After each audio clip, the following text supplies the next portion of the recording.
We are in the midst of Advent. It's that time in the Christian tradition that is typically the time of celebrating the birth of Jesus.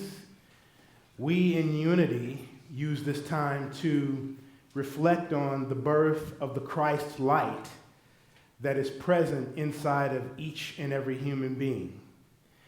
And every Sunday in December, there is a candle that is associated with this Advent season. Lit right now is the candle from the previous Sunday, which is the candle of faith. And when we are grounded in faith, where we can see beyond our circumstances and beyond what's outwardly present, to have an awareness of something greater, higher, and deeper, it moves us into this Sunday, which is the Sunday of peace. So, starting with the candle of faith, and hopefully not spilling a lot of the wax that's here, I will light the candle of peace.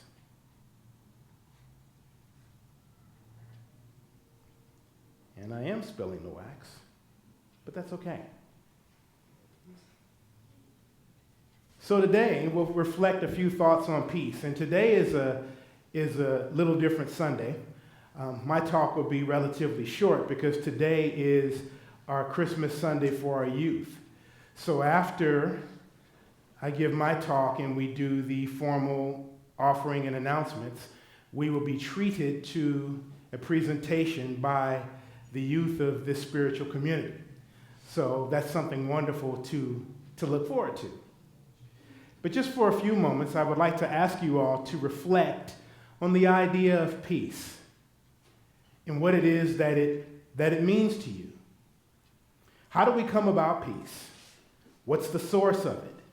How do I experience more of it? It seems as though in the history of humankind, the idea of peace and the experience of peace is extremely important to the human heart and the human soul. Man has endeavored in various ways, or humans have endeavored in various ways to experience more peace.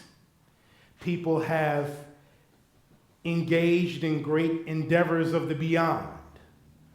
Unfortunately, there have been many conflicts and wars in this pursuit of this seemingly elusive peace. People have engaged in addictions of all types and stripes, trying to get to a tranquil place where the burdens on the mind and on the heart and on the spirit have been relieved. This has been such a pronounced thing that in many religious expressions, peace is very pronounced. In the Jewish religion, or with people who identify with Hebrew faith and culture, one of the common greetings that people will say to each other is shalom, which simply means peace. In the Islamic tradition, which is the tradition that I come from, when people greet each other, they greet each other with the words of Assalamu alaikum, which means may peace be upon you, or may the peace and blessings of God be upon you. And when you bring it closer in to a more traditional history, an individual, none other than Malcolm X, uttered once that above all men's habits, peace is the most satisfying of his life. So this idea of peace is something that the human heart yearns for and seeks to experience and express. And so the talk title is Peace Be With You. And that wording or that affirmation comes from Scripture in the book of John, chapter 20, verses 19 through 21. Then, the same day at evening, being the first day of the week, when the doors were shut, where the disciples were assembled, for fear of the Jews, Jesus came and stood in the midst and said to them, "Peace be with you." Peace be with you. Now let's reflect on the scene a little bit. the disciples were gathered in fear. In fear because their Lord had seemingly left them and they felt alone. And there was the very real credible threat of what might happen when Jewish authorities came upon them. And so Jesus appears after he was resurrected, steps in the midst of them, and says to them, "Peace be with you. Peace be with you." In the crucible of fear, Jesus is affirming peace. How could he have the audacity to do such a thing? Well, because Jesus understood himself and his oneness with God, that knowing and that awareness of his own divine connection and oneness with God brings him a peace that surpasses understanding. And so he can step into this situation where fear and fright are amplified and affirm the fact that in spite of that, though that may be the experience, that's not the reality. Peace is the reality. It's our reality. It's our natural state of being. Don't believe that? What state are you in when you're asleep? You're in a peaceful, restful state. Well, if you don't have insomnia and you don't have so much stress on your life where you can't really sleep, but even in that, there is still a presence of peace. Still a presence of peace. It's something that we can experience regardless to what is going on out there. We can affirm peace. We can identify with peace. And that doesn't necessarily change what's going on out there that might be chaotic, that might be troublesome, that might be a little challenging to deal with.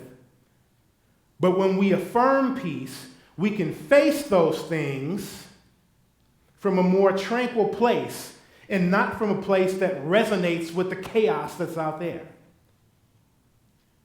Peace be with you. And it's no insignificant thing that Jesus is affirming this after the resurrection. He's expressing in a higher expression of the Christ of who he is. When we overcome and identify with the goodness of ourselves, with the divine spark that's within us, it brings us naturally and organically more to a place of peace. Because when we can overcome, it allows us to feel ourselves. It allows us to know that we are able to step above, rise above. It gives us a certain strength and a certain sense of peace. And it deepens that peace. So he's coming after this place, seeing with the eyes of the Christ, affirming peace where everybody else is affirming fear. So we can identify through prayer and meditation and heightening our awareness of our oneness with God. We can identify with the peace of who we are. And we can speak life into whatever situation that we're dealing with or that we're facing. If you're watching the news, a very negative endeavor most days, to be sure. You know, as the saying goes, if it bleeds, it leads. And unfortunately, is that true? Unfortunately, there's a lot of truth to that. Do you watch those things and you allow those things to weigh down your spirit, weigh down your consciousness? Or can you re-identify with the peace that you are and see it through peaceful eyes? And then affirm peace for those that might be suffering, those that might be in the midst of conflict, those that might be in the midst of chaos? Or do you allow that to kind of guide how your mood is going to be? And all of us have the life challenges. You know, we have to get the bills paid. We have to keep the lights on. We have to find a way to live with purpose, live with meaning. And there's challenges to all of that. But even in those times of challenge, we can re-identify with the peace of God simply by changing our thoughts, simply by changing our minds from thoughts of chaos and lack and thoughts of confusion to thoughts of peace, thoughts of tranquility, thoughts of seeing the highest and best in whatever situation is going on, thoughts of looking for God. We have the power to do that. It is an innate power that comes with us at the time of our arrival on this planet.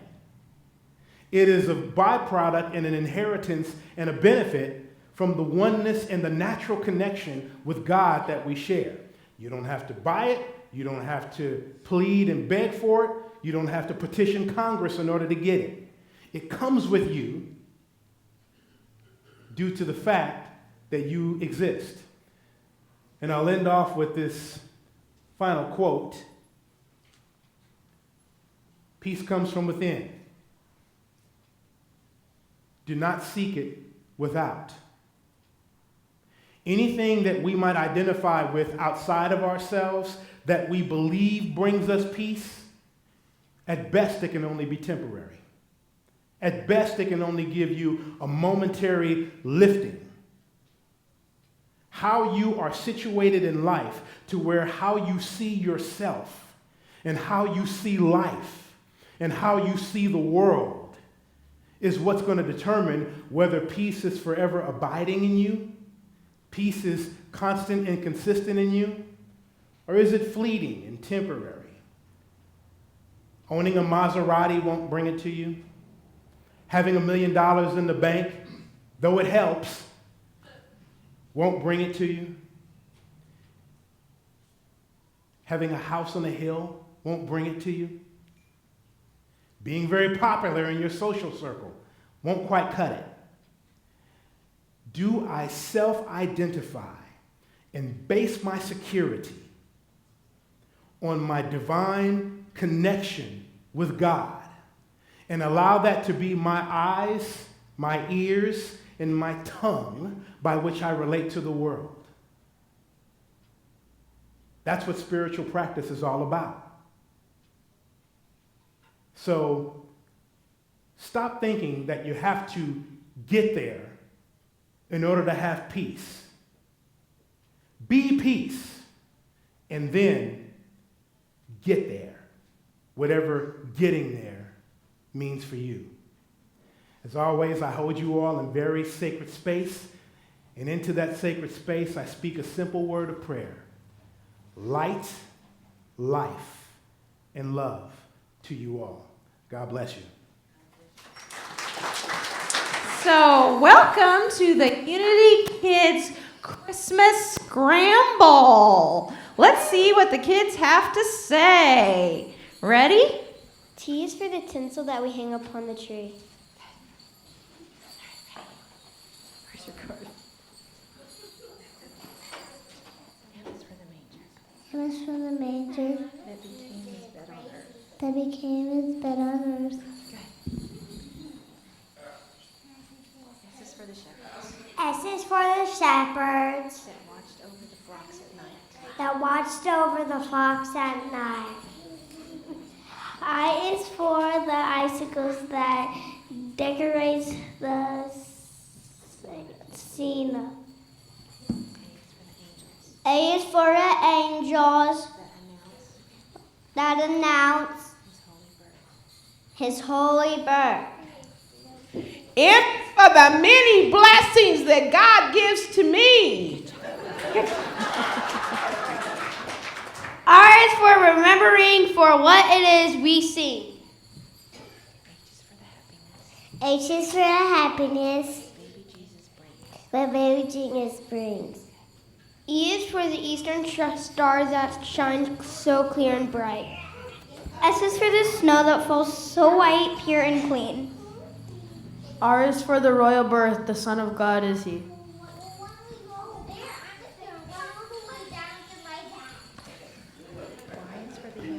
Child.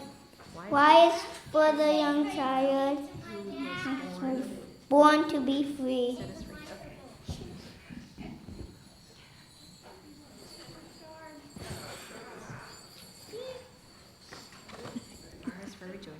R is for rejoicing, As both heaven and nature sing. as both heaven and nature sing.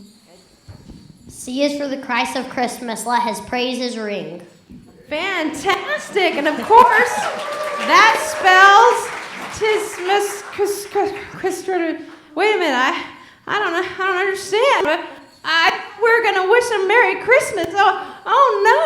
We should have spelled Noel. That would have been a lot better because, wait a minute. Maybe nobody noticed that. Oh, wait. I think y'all maybe noticed. Let's affirm the Christmas spirit. Let's affirm clarity. Let's affirm understanding. Let's use the will of our minds, the will of our hearts to create the Christmas spirit with clarity and understanding and all of God's spirit of Christmas spirit during this time. And then we can make it spell. What's it going to spell? All right, we're going to sing. Go. We wish you a Merry Christmas. We wish you a Merry Christmas. We wish you a Merry Christmas and a Happy New Year. Good tidings we bring to you and your kin. Good tidings of Christmas and a Happy New Year. Wait a minute. We wanted to wish him Happy New Year too. How are we going to do that? Oh, there it is. Everybody say together.